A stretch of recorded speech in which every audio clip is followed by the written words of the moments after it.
মুসলমানের হক এবং অধিকার কি সবাইকে জানতে হবে। আন্নাল ইসলাম দ্বীনুল উখওয়া, ইসলাম হচ্ছে ভ্রাতৃত্বের ধর্ম। ইসলাম কিসের ধর্ম?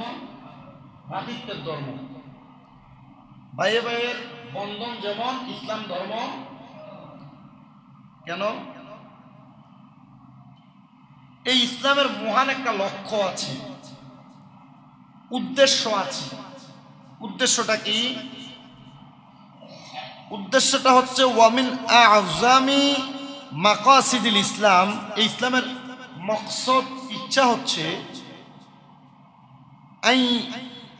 আই ওয়ালিফা বাইনা কুলুবিল মুসলিমিনা ওয়া আন ইউজিলা আসবাবাল খিলাফি বাইনাহুম, যে অন্তরসমূহের মাঝে বন্ধন সৃষ্টি করা এবং পরস্পরের মাঝে অমিলের যে কারণ এগুলা দূরীভূত করা। একজন আরেকজনের মাঝে ভালোবাসার বন্ধন তৈরি করা, আর যেই যেই কারণগুলোর কারণে একজন আরেকজনের মাঝে দ্বন্দ্ব অমিল এগুলাকে দূরীভূত করা ইসলামের কাজ।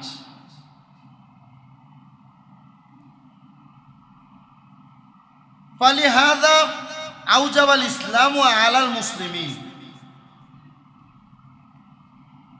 একজন মুসলমান অন্য মুসলমানের উপর যে কিছু দায়িত্ব আছে, দায়িত্বগুলো অত্যাবশ্যক, মানে ওয়াজিব।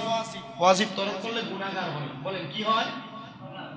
তাহলে আপনার উপর আপনার মুসলমান ভাই, মার্কেটের ভাই না, বলছে কি ভাই, তার মানে পৃথিবীতে যত জাতি মুসলমান সবাই আপনার কি? এই একজন মুসলমান অপর মুসলমানের দায়িত্ব কর্তব্যগুলো হকগুলো আদায় করা অন্য মুসলমানের উপর অত্যাবশ্যক, ওয়াজিব। যদি তরক করেন, যদি না আদায় করেন কি হবেন? গুনাহগার হবেন। এই ব্যাপারে আল্লাহ তাআলা কুরআনুল কারীমে বড় সুন্দর করে বলছেন, ওয়াল মুমিনুনা ওয়াল মুমিনাত বা'দুহুম আউলিয়াউ বা'দিন ইয়া'মুরুনা বিল মা'রুফি ওয়া ইয়ানহাউনা আনিল মুনকার। আল্লাহ বলেন মুমিন পুরুষ এবং মুমিন নারীরা একে অপরের বন্ধু। মুমিন পুরুষ পুরুষের বন্ধু, মুমিন নারীরা নারীদের বন্ধু। তারা সৎ কাজের আদেশ দেয়, ভালো ভালো কাজের কথা বলে। 2 নাম্বার, অসৎ কাজকে নিষেধ করে আল্লাহ তাআলা। আবার আরেক আয়াতে কারিমার মাধ্যমে, যেটা কোরআনুল কারীমের সূরা হুজরাতের 10 নম্বর আয়াত, সেটার ভঙ্গানুবাদ এভাবে বলছেন, নিশ্চয় মুমিনগণ পরস্পর একজন আরেকজনের ভাই, সুতরাং তোমরা তোমাদের ভাইগণের মাঝে মীমাংসা করো। কি করো? মীমাংসা করো। আর আল্লাহকে ভয় করো যাতে তোমরা অনুগ্রহ প্রাপ্ত হও। আমরা একজন মুসলমান অন্য মুসলমানের সাথে এমন ভ্রাতৃত্বের বন্ধন, ভালোবাসার বন্ধন তৈরি করব, এবং যদি কোনো অমিল থাকে এই অমিলটাকে এমন ভাবে আমরা মিলে পরিণত করব, এটার মাঝে আল্লাহর ভয় যেন থাকে।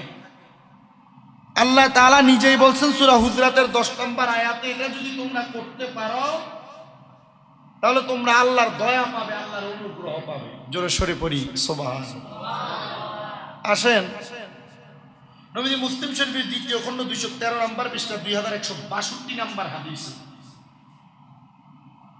হযরত আবু হুরায়রা রাদিয়াল্লাহু তাআলা আনহু বলেন, আমি আমার নবীজির জবান মুবারকে বলতে শুনেছি, নবীজি ইরশাদ করেছেন, হাক্কুল মুসলিমি আলা মুসলিমি সিত্তুন, একজন মুসলমান অন্য মুসলমানের উপর 6টা হক আছে। বলেন কয়টা হক? সাহাবায়ে কেরাম প্রশ্ন করে, কিলা মাহুন্না ইয়া রাসূলুল্লাহ, নবীজি সেগুলো কি ইয়া রাসূলুল্লাহ? তখন নবীজি উত্তর দিচ্ছেন, ওয়ালা ইজা লাকিতু ফাসাল্লিম আলাইহি, যখন তোমার মুসলমান কোনো ভাই তোমাকে সালাম দিবে, 1 নাম্বার দায়িত্ব তুমি তার সালামের জবাব দিবে। সুবহানাল্লাহ। আমি বললাম আসসালামু আলাইকুম, আপনি বললেন, জবাব হইল? আমি বললাম আসসালামু আলাইকুম, আপনি চুপ।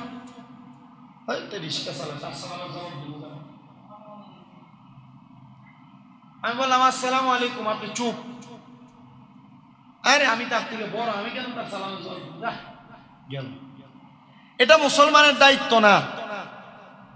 নবীজির প্রখ্যাত হাদিস বিষয়ে তিনি বলেন 1 নাম্বার দায়িত্ব হলো ইদা লাকিতাহু ফাসাল্লিম আলাইহি, যখন কোনো তোমার মুসলমান ভাই তোমাকে সালাম দেয় তুমি তার সালামের জবাব দিয়ে দাও। সুবহানাল্লাহ। 2 নাম্বার ওয়াইদা দাআকা ফাজিবু, যখন কোনো মুসলমান ভাই তোমাকে ডাক দিবে তুমি তার ডাকে সাড়া দিবে। বলেন কি দিবে? না মুসলমান অন্য মুসলমানের উপর কি হক। 3 নাম্বার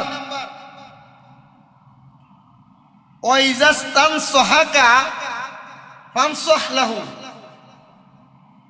যখন তোমার কোনো মুসলমান ভাই কোনো বিষয়ে তোমার কাছে পরামর্শ চাইবে তুমি তাকে পরামর্শ দিবে, এটাও মুসলমানের হক। কেউ যদি আপনার কাছে কোনো বিষয়ে পরামর্শ চায় আপনি তাকে পরামর্শ দিবেন, এটা আপনার হক, দায়িত্ব। না আদায় করলে গুনাহগার হবেন পরামর্শ না দিলে। 4 নাম্বার ওয়াইদা আতাসা ফাহামিদাল্লাহ ফাশাম্মিতহু,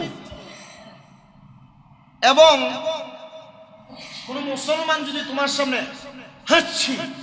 হাসি দেয় তখন তুমি, সে যদি আলহামদুলিল্লাহ বলে তুমি তার জবাব ইয়ারহামুকাল্লাহ বলে জবাব দিয়ে দাও। এটা মুসলমানের হক। আপনি চিন্তা করে দেখছেন, আপনি মুসলমান, আপনার পাশে দিয়ে কোনো মুসলমান ভাই যদি হাঁচি দিয়েও চলে যায় তাহলে আপনার একটা হক আছে। কি আছে?